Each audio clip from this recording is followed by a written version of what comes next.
கொஞ்சம் கற்பனை செஞ்சு பாருங்க. இன்னைக்கு காலையில நீங்க எழுந்திருக்கீங்க, வாக்கிங் போயிட்டு வழக்கம் போல ஒரு கடையில டீ குடிக்கிறீங்க. பர்ஸ் எடுக்காம உங்க போனை எடுத்து அங்க இருக்கிற QR கோட ஸ்கேன் பண்றீங்க. ஆனா உங்க ஸ்கிரீன்ல நெட்வொர்க் எரர் அப்படின்னு வருது. சாதாரணமா நடக்கிற விஷயம் தானே அது. ஆமா, நீங்களும் சரி இன்டர்நெட் பிரச்சனை போலன்னு நினைச்சிட்டு வேற ஒரு ஆப் ஓபன் பண்ணி ட்ரை பண்றீங்க. அப்பவும் அதே எரர் வருது. கடைக்காரர் ரொம்ப பதட்டமா, சார் காலையில இருந்து யாருக்குமே பேமெண்ட் ஆகல அப்படின்னு சொல்றாரு. நீங்க நியூஸ் ஓபன் பண்ணி பாக்குறீங்க. இந்தியா முழுக்க இருக்கிற 50 கோடி மக்களுக்கும் அதே நிலைமை. வாவ், 50 கோடி பேருக்கும். ஆமா, பேங்க்ல பணம் பத்திரமா இருக்கு. ஆனா அந்த பணத்தை யாருக்கும் அனுப்பவும் முடியல, எடுக்கவும் முடியல. எந்த பேங்க் லாக்கரும் உடைக்கப்படல, எந்த அலாரமும் அடிக்கல. ஆனா ஒட்டுமொத்த டிஜிட்டல் பொருளாதாரமும் உறைந்து போயிருக்கு. எக்ஸாக்ட்லி. இது ஏதோ ஒரு ஹாலிவுட் படத்தோட ஓப்பனிங் சீன் மாதிரி இருக்கலாம். ஆனா இது நிஜமாகவே நடப்பதற்கான சாத்தியக்கூறுகள் மிக மிக அதிகம். அதனால தான் சைபர் பாதுகாப்பு நிபுணர்கள் இதை பற்றி ரொம்ப தீவிரமாக பேசிக் கொண்டிருக்கிறாங்க. எக்ஸாக்ட்லி. இன்னைக்கு நம்ம இந்த டீப் டைவ் அலசல்ல நம்ம பேச போற விஷயமும் இதுதான். நம்ம கிட்ட இருக்கிற சில முக்கியமான ரீசர்ச் நோட்ஸ், ஆர்டிகிள்ஸ், அப்புறம் சில சமீபத்திய தரவுகளை வைத்து பார்க்கும்போது ஒரு மிகப்பெரிய ஆபத்து நம்மை நெருங்கிட்டு இருக்குன்னு புரியுது. கண்டிப்பா. அதாவது மனிதர்களுக்கு உதவுவதற்காக உருவாக்கப்பட்ட AI தொழில்நுட்பம் அதுவே ஒரு ஹேக்கரா மாறினால் என்ன நடக்கும்? அதுவும் குறிப்பாக நம்முடைய அன்றாட பணப்பரிவர்த்தனை அமைப்பான UPI சிஸ்டமுக்கு இதனால் என்ன ஆபத்து அப்படிங்கறத புரிஞ்சுக்கிறது தான் நம்ம மிஷன். மிக முக்கியமான ஒரு டாபிக் இது. ஆமா, சமீபத்துல பாத்தீங்கன்னா எந்த ஒரு முன்னறிவிப்பும் இல்லாமல் இந்திய நிதி அமைச்சர், RBI கவர்னர், பொது மற்றும் தனியார் வங்கிகளின் தலைவர்கள், IT அமைச்சக அதிகாரிகள்னு எல்லாரும் கலந்துகிட்ட ஒரு மாபெரும் அவசர கூட்டம் டெல்லியில நடந்திருக்கு. அதுவும் சத்தமே இல்லாம நடந்திருக்கு. கரெக்ட். சரி, இத சற்று விரிவாக பார்ப்போம்.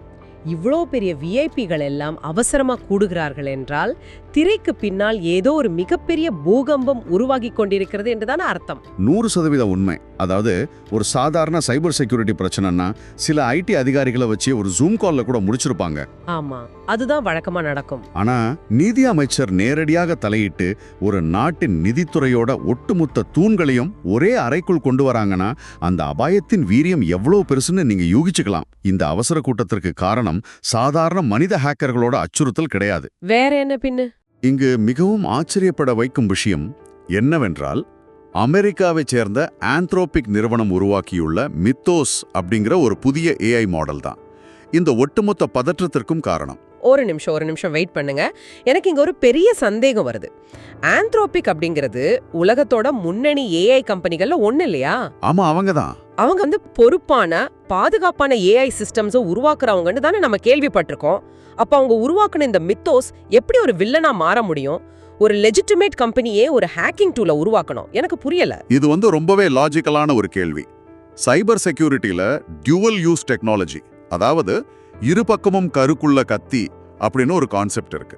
ஆந்த்ரோபிக் இந்த மித்தோஸ் மாடலை ஒரு ஹேக்கரா செயல்படணும்னு எந்த ஒரு கெட்ட எண்ணத்தோடையும் உருவாக்கல. ஓகே. அவங்களோட நோக்கம் என்னன்னா பெரிய பெரிய சாஃப்ட்வேர்கள் இருக்கிற குறைகளை முன்கூட்டியே கண்டுபிடிச்சு அதை சரி செய்யணும் அப்படிங்கிறது தான். அதாவது பாத்தீங்கன்னா ஒரு பர்ஃபெக்டான பாதுகாப்பை உருவாக்கணும்னா ஒரு பர்ஃபெக்டான அட்டாக்கர் எப்படி யோசிப்பான் அப்படின்னு நமக்கு தெரிஞ்சிருக்கணும். ஆமா, திருடனை பிடிக்கணும்னா திருடன் மாதிரி யோசிக்கணும்னு சொல்வாங்களே, அது மாதிரி. எக்ஸாக்ட்லி. ஆனா பிரச்சனை என்னன்னா இந்த டெக்னாலஜி ஒருவேளை தவறுதலாக லீக் ஆனாலோ அல்லது இதை ரிவர்ஸ் இன்ஜினியரிங் செஞ்சு வேறொரு ஹேக்கர் குரூப் தங்களோட சொந்த AI மாடலை உருவாக்குனாலோ அது உலகத்திலேயே மிக பயங்கரமான டிஜிட்டல் ஆயுதமா மாறிடும். ஓஹோ, இப்போ புரியுது. அப்போ இந்த மித்தோஸ் சாதாரணமா நாம யூஸ் பண்ற சாட் GPT மாதிரி ஆர்டிகிள் எழுதுறதோ இல்ல கோட் எழுதுறதோ கிடையாது. கிடையவே கிடையாது. இது டோட்டலி வேற லெவல். நான் இதை எப்படி புரிஞ்சுக்கிறேன்னா, இப்போ ஒரு பெரிய பேங்க் லாக்கர் இருக்கு. அந்த லாக்கரை டிசைன் பண்ண இன்ஜினியருக்கே தெரியாம அதுல ஒரு சின்ன ஓட்டை இருக்குன்னு வச்சுப்போம். ஒரு சாதாரண திருடன் அந்த பேங்க்குள்ள போனா பூட்டை உடைக்க தான் ட்ரை பண்ணுவான். ஆனா இந்த மித்தோஸ் அப்படிங்கிறது அந்த பில்டிங் கட்டுன இன்ஜினியரோட மூளையை விட அட்வான்ஸ்டா யோசிச்சு, ஓஹோ இங்க ஒரு ஓட்டை இருக்கே அப்படின்னு கண்டுபிடிச்சு அந்த ஓட்டைய திறக்கிறதுக்கான சாவியையும் அதுவே செஞ்சு உள்ள நுழைஞ்சிரும். அப்படிதானே? நீங்க சொன்ன இந்த உதாரணம் ரொம்பவே ஆப்டான ஒண்ணு. தொழில்நுட்ப ரீதியா இதை 0 டே வல்னரபிலிட்டி, அதாவது 0 டே பிழையை கண்டுபிடிக்கிறது அப்படின்னு சொல்லுவோம். 0 டேவா? அப்படின்னா என்ன? இந்த ஜீரோ டே வல்னரபிலிட்டி அப்படிங்கிறது மென்பொருள் உலகத்துல ரொம்பவே ஆபத்தான ஒரு வார்த்தை.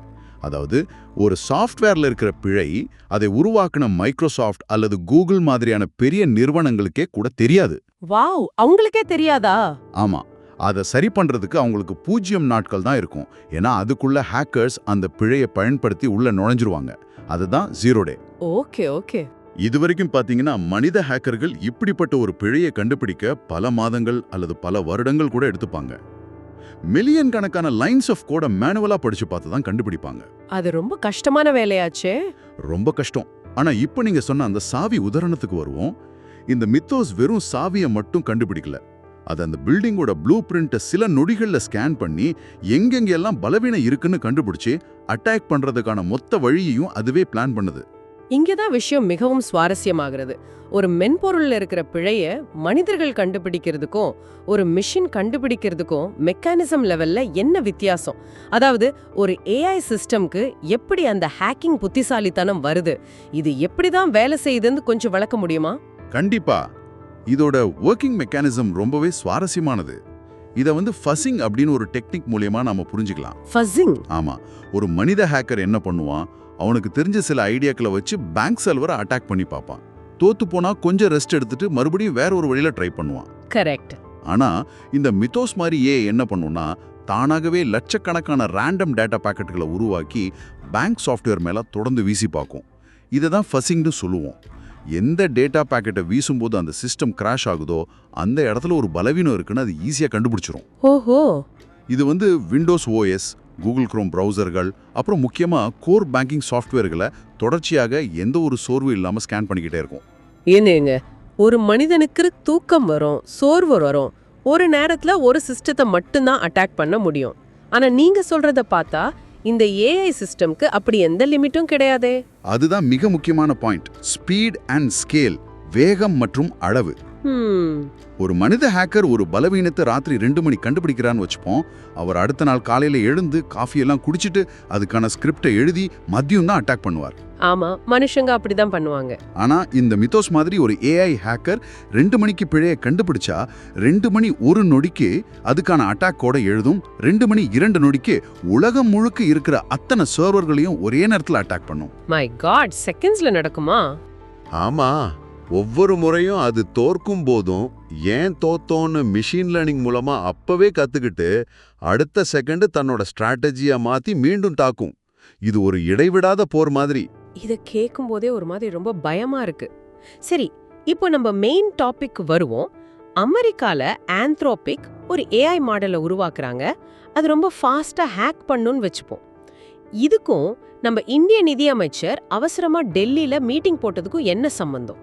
இதை ஒரு பரந்த கண்ணோட்டத்துல பார்த்தாதான் உங்களுக்கு புரியும். இதுக்கு பின்னால இருக்கிற காரணத்தை புரிஞ்சுக்க நீங்க ஹேக்கரோட மைண்ட் செட்ல இருந்து கொஞ்சம் யோசிக்கணும். சரி, சொல்லுங்க.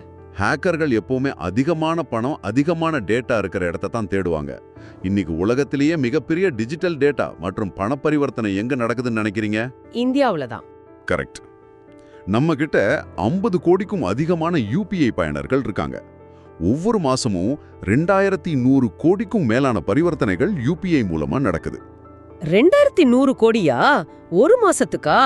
ஆமா, 21 பில்லியன் பிளஸ் டிரான்சாக்ஷன்ஸ்.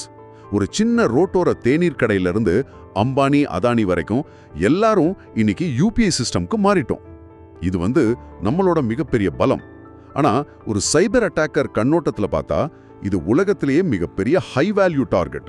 ஆனா ஒரு நிமிஷம், நம்ம யூபிஐ கட்டமைப்பு ரொம்பவே ஸ்ட்ராங்கானது, பாதுகாப்பானது அப்படின்னு தானே எல்லாரும் சொல்றாங்க. நியூஸ்ல கூட அடிக்கடி பாப்போமே. அதுல எப்படி ஒரு ஏஐ உள்ள நுழைய முடியும்? நம்ம யூபிஐ ஆர்கிடெக்சர் ரொம்ப பிரம்மாண்டமானது தான்.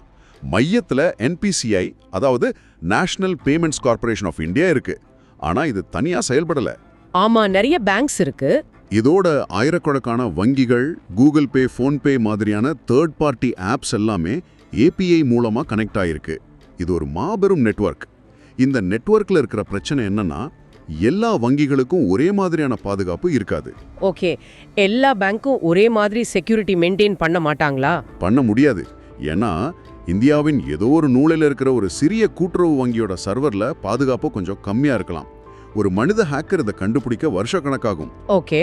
ஆனா ஒரு ஏஐ ஸ்வார்ம் என்ன பண்ணும்னா இந்த மொத்த நெட்வொர்க்கையும் ஒரே நேரத்துல ஸ்கேன் பண்ணி அந்த சின்ன வங்கியோட ஏபிஐ எண்ட் பாயிண்ட்ல இருக்கிற பலவீனத்தை செகண்ட்ல கண்டுபிடிக்கும். அப்போ அந்த சின்ன பேங்க் வழியா? ஆமா, அந்த சின்ன பேங்க் வழியா உள்ள நுழைஞ்சி அப்படியே மையமா இருக்கிற ஆர்பிஐ அல்லது பெரிய வங்கிகளோட டேட்டாபேஸ்க்குள்ள ஊடுருவிக்கிட்டே போகும்.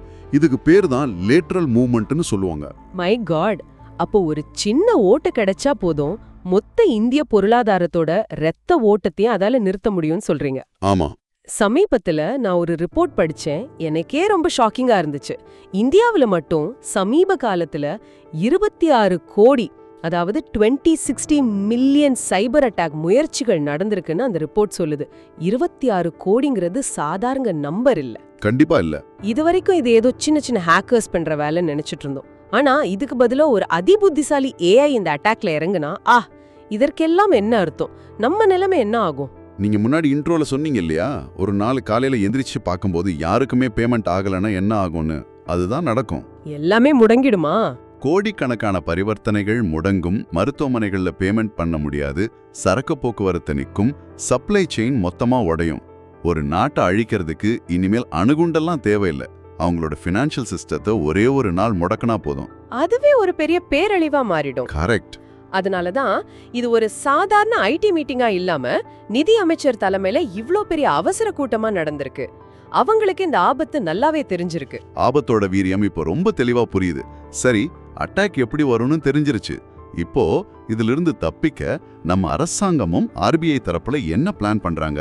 நம்ம 50 கோடி மக்களோட பணத்தை பாதுகாக்க என்ன மெக்கானிசம் ரெடி பண்றாங்க? ஆர்பிஐ இப்போ ரொம்பவே தீவிரமான சில நடவடிக்கைகளை எடுக்க ஆரம்பிச்சிருக்காங்க. முதல் கட்டமா எல்லா வங்கிகளுக்கும் தங்களோட ஐடி சிஸ்டத்தை முழுமையா ஆடிட் பண்ண சொல்லிருக்காங்க. ஓகே, ஒரு செக்கிங் மாதிரி. ஆமா, எந்தெந்த ஏபிஐல ஓட்டைகள் இருக்கு, டேட்டா ப்ரொடெக்ஷன் எப்படி இருக்கு, பாஸ்வேர்டு பாலிசி எப்படி இருக்குன்னு ரிஸ்க் அசஸ்மெண்ட் பண்ண சொல்றாங்க. ஆனா இதெல்லாம் பழைய ஸ்கூல் மெத்தட் தான். பழைய மெத்தடா? அப்போ இது பத்தாதா? பத்தாது. ஏன்னா ஒரு ஏஐ சிஸ்டமை மனிதர்களால டிஃபெண்ட் பண்ணவே முடியாது. ஏன்னா ஏஐ நொடிக்கு பல லட்சம் அட்டாக் பண்ணும். நம்ம ஆளுங்க மேனுவலா உட்காந்து அதை தடுக்க முடியாது. அதனால ஆர்பிஐ ஒரு புது அஸ்திரத்தை கையில் எடுத்திருக்காங்க. அதுதான் ஏஐ பேஸ்ட் டிஃபென்ஸ். அப்போ ஏஐ அட்டாக்கை எதிர்க்க நம்மளும் ஒரு ஏஐய களத்துல இறக்குறோம். ஒரு ஏஐ வர்சஸ் ஏஐ 4 நடக்க போகுது, அப்படிதானே? எக்ஸாக்ட்லி. இது எப்படி வேலை செய்யும்? முள்ளால் எடுப்பது மாதிரி, ஏதோ சினிமால வர்ற மாதிரி வெறும் வார்த்தைகளா இல்லாம இது டெக்னிக்கலா எப்படி நடக்கும்னு கொஞ்சம் சொல்லுங்க. இத ஒரு இம்யூன் சிஸ்டம், அதாவது நம்ம உடம்புல இருக்கிற நோய் எதிர்ப்பு சக்தி மாதிரி நீங்க கற்பனை பண்ணிக்கோங்க. சரி. வெளியிலேந்து ஒரு புது வைரஸ் வந்தா நம்ம இம்யூன் சிஸ்டம் அதுக்கேத்த மாதிரி தன்னைத்தானே மாத்திக்கிட்டு ஃபைட் பண்ணும் இல்லையா? அதே மாதிரி தான் இந்த ஏஐ டிஃபென்ஸும் வேலை செய்யும். இதுக்கு பாலிமார்பிக் கோட் அப்படின்னு ஒரு கான்செப்ட் இருக்கு. Polymorphic code? ஆமா, அதாவது நம்ம வங்கியோட சாஃப்ட்வேர் கோடுகள் ஒவ்வொரு வினாடியும் அதோட வடிவத்தை மாத்திக்கிட்டே இருக்கும். வெளியிலிருந்து மெத்தோஸ் மாதிரியான ஒரு ஏஐ ஹேக்கர் ஓகே இந்த போர்ட் வழியா உள்ள போகலாம் அப்படின்னு ஒரு செகண்ட்ல பிளான் பண்ணோம். ஓகே, அந்த ஓட்டை கண்டுபிடிச்சிரும். ஆமா, ஆனா அடுத்த செகண்ட் நம்ம டிஃபென்ஸ் ஏஐ அந்த போர்ட்டை மூடிட்டு வேற ஒரு இடத்துல புதுசா ஒரு வழியை உருவாக்கும். ஹேக்கர் ஏஐக்கு முன்னாடியே நம்ம டிஃபென்ஸ் ஏஐ முன்கூட்டியே சிந்திச்சு ஓட்டைகளை அடைச்சிக்கிட்டே இருக்கும். இதத்தான் டிஜிட்டல் ஆர்ம்ஸ் ரேஸ், அதாவது டிஜிட்டல் ஆயுத போட்டி அப்படின்னு சொல்றாங்க. வாவ், அதாவது நம்ம சிஸ்டம் சும்மா உட்காந்துட்டு இருக்காது, அட்டாக் வர்றதுக்கு முன்னாடியே அது தன்னைத்தானே மாத்திக்கிட்டு ஹேக்கர் ஏஐயை கன்ஃபியூஸ் பண்ணிக்கிட்டே இருக்கும். கரெக்டா பிடிச்சிட்டீங்க. இதை கேட்கும் போதே செம்ம ஃபேசினேட்டிங்கா இருக்கு. ஆனா ஒரு விஷயம், இந்த பிரச்சனை இந்தியாவுக்கு மட்டும்தானா, இல்ல உலக நாடுகள் எல்லாமே இது ஒரு பெரிய த்ரெட்டா பாக்குறாங்களா? அவங்க நிலைப்பாடு என்ன? ஏன்னா நாம எந்த அரசியல் சார்பும் எடுக்காம நியூட்ரலா பார்க்கணும். இது ஒரு முக்கியமான கேள்வியை எழுப்புகிறது. கண்டிப்பா இது உலகளாவிய பிரச்சனை தான். நம்ம கிட்ட இருக்கிற சோர்சஸ் படி பார்த்தா அமெரிக்கால வெள்ள மாளிகையிலையும் இங்கிலாந்துல டவுனிங் ஸ்ட்ரீட்லயும் இதே மாதிரியான அவசர கூட்டங்கள், செக்யூரிட்டி பிரீஃபிங்ஸ் நடந்துகிட்டு தான் இருக்கு. அப்போ அவங்களுக்கும் அதே பயம் இருக்கு. ஆமா, உலகளாவிய சைபர் செக்யூரிட்டி நிபுணர்கள் இதை ஒரு கேம் சேஞ்சர் அப்படின்னு சொல்றாங்க. இது வெறும் டெக்னாலஜி பிரச்சனை கிடையாது, இது ஒரு மிகப்பெரிய புவிசார் அரசியல், அதாவது ஜியோபொலிட்டிக்கல் அச்சுறுத்தல். புவிசார் அரசியல்னு சொல்றீங்க, அதாவது இது நாடுகளுக்கு இடையிலான போர் முறையையே மாத்த போகுதா? ஆமா, நேத்து வரைக்கும் ஒரு நாடு இன்னொரு நாட்டை மிரட்டணும்னா போர்க்கப்பல்களையும் ஃபைட்டர் ஜெட் விமானங்களையும் எல்லைக்கு அனுப்புவாங்க. ஆனா இனிமேல் அதெல்லாம் தேவையே இல்லை. ஓ, டைரக்டா சிஸ்டம் அட்டாக் பண்ணிடுவாங்களா? ஆமா, எதிரி நாட்டோட எலக்ட்ரிக் கிரிட், ஃபினான்ஷியல் சிஸ்டம் எல்லாத்தையும் ஒரு ஏஐ ஹேக்கரை வச்சு ஒரே ராத்திரியில் ஷட் டவுன் பண்ணிடலாம். எந்த நாட்டுக்கிட்ட சக்தி வாய்ந்த ஏஐ இருக்கோ அந்த நாடு தான் இனி உலகத்தை ஆளும். இதுதான் இப்போதைய நிதர்சனமான உண்மை. நம்ம இது வரைக்கும் பேசினதெல்லாம் வச்சு பார்க்கும்போது தொழில்நுட்பம் அப்படிங்கிறது உண்மையிலே இரு பக்கமும் கருக்குள்ள கத்திதான்னு ரொம்ப ஆழமா புரியுது. ஆமா, அதுல எந்த சந்தேகமும் இல்ல. கண்டுபிடிச்சு நம்ம பாதுகாப்பை பல மடங்கு ஸ்ட்ராங் ஆக்கலாம். கரெக்ட். ஆனா நெகட்டிவ் சைட் பாத்தீங்கன்னா, இதே டூல் தவறான ஹேக்கர்கள் கையிலயோ இல்ல எதிரி நாடுகள் கையிலயோ சிக்கினா உலகமே முடங்கி போற அளவுக்கு மாபெரும் சைபர் அட்டாக் நடக்கும். 100க்கு 100 உண்மை. ஆனா இதை கேட்டுட்டு நம்ம லிசனர்ஸ் யாரும் பீதி அடைய வேண்டியதில்லை. நம்ம பேங்க் சிஸ்டம்ஸ் பாதுகாப்பா இல்லையோ நம்ம பணம் போயிடுமோன்னு பயப்பட தேவையில்லை. ஆமா, அது ரொம்ப முக்கியம். பேனிக் ஆகக்கூடாது. ஏன்னா அரசாங்கமும் ஆர்பிஐயும் இந்த அச்சுறுத்தலை முன்கூட்டியே கணிச்சு அதுக்கான தடுப்பு நடவடிக்கைகளை இப்போதே ரொம்ப தீவிரமா எடுக்க ஆரம்பிச்சிட்டாங்க அப்படிங்கிறது ஒரு மிகப்பெரிய பாசிட்டிவ். ஆனா ஏஐ வந்துருச்சு, இதுக்கு மாற பழைய மாதிரி பாஸ்வேர்டு 1234ன்னு போட்டுட்டு நிம்மதியா தூங்கலாம் அப்படிங்கிற காலம் மலையேறிடுச்சு. கண்டிப்பா. இனிமேல் விழிப்புணர்வும் அடுத்த கட்ட தொழில்நுட்பத்துக்கு நம்ம சிஸ்டத்தை அப்டேட் பண்றதும் ரொம்ப ரொம்ப முக்கியம். அதுதான் நம்மளை காப்பாத்தும். கரெக்டா சொன்னீங்க. நாம இந்த எபிசோடோட தொடக்கத்துல எந்த அலாரமும் அடிக்காம பேங்க்ல இருக்கிற பணம் எப்படி காணாம போகும், அந்த கண்ணுக்கு தெரியாத திருடனை பத்தி பேசணும் இல்லையா? ஆமா, அதையே கொஞ்சம் எக்ஸ்டெண்ட் பண்ணி லிசனர்ஸ் உங்களுக்கு ஒரு சிந்தனையை விட்டுட்டு இந்த ஆழமான அலசலை நிறைவு செய்ய விரும்புறேன். கொஞ்சம் யோசிச்சு பாருங்க. இது வரைக்கும் போர் அப்படின்னா களத்துல மனுஷங்க துப்பாக்கியை தூக்கிட்டு சண்டை போடுவாங்க. ஆமா.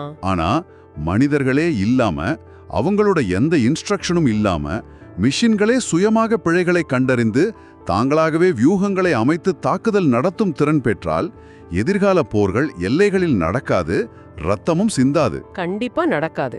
ஒரே இரவில் எந்த ஒரு சத்தமும் இல்லாமல் ஒரு நாட்டின் ஒட்டுமொத்த பொருளாதாரத்தையும் முடக்கும் அல்காரிதம்களால் மட்டுமே அமைதியாக நடந்து முடியுமோ? இந்த ஏஐ வர்சஸ் ஏஐ போர்ல யார் ஜெயிப்பாங்க? சிந்தித்து பாருங்கள். இது தி டீப் டைவ். மீண்டும் ஒரு சுவாரஸ்யமான அலசலோடு சந்திப்போம்.